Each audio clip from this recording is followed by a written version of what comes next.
Bonsoir et bienvenue dans Parbès. Connaissez-vous Vlad Dracula? Mais non, pas le vampire, Vlad Dracula, le prince de Valachie. Mais si, Vlad l'Empaleur. Vous savez pas d'où vient son surnom? Suivez-moi. Vlad Dracula, ou Vlad III Tepes, c'est un prince de Valachie, une ancienne région à l'origine de la Roumanie. Et Vlad III, il va passer son temps à perdre son trône, puis à le regagner, puis à le perdre, puis à le perdre, puis à le regagner, puis enfin à le regagner, puis à le perdre et mourir. Et un jour qu'il parvint à récupérer son trône, il y a un petit épisode qui lui vaudra son surnom d'Empaleur. Ayant appris que certains nobles avaient participé à l'assassinat de son frère, Vlad décida de se venger. Il les invita, les convia à un gigantesque buffet, un festin où le vin coulait à foison.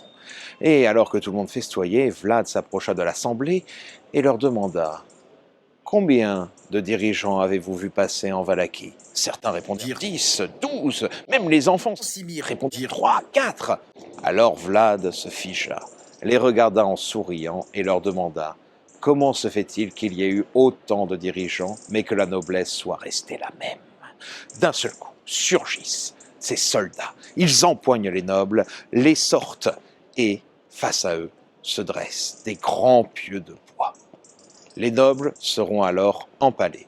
Et Vlad avait une petite surprise pour la famille. En effet, la famille va être utilisée comme main-d'œuvre pas chère pour construire sa citadelle, la citadelle de Poenari, que vous pourrez toujours admirer au château de Dracula en Roumanie.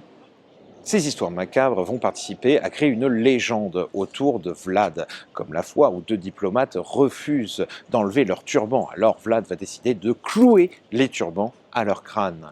Et ce sont toutes ces histoires qui, des années plus tard, inspireront Bram Stoker pour son personnage de Vlad Dracula, le vampire.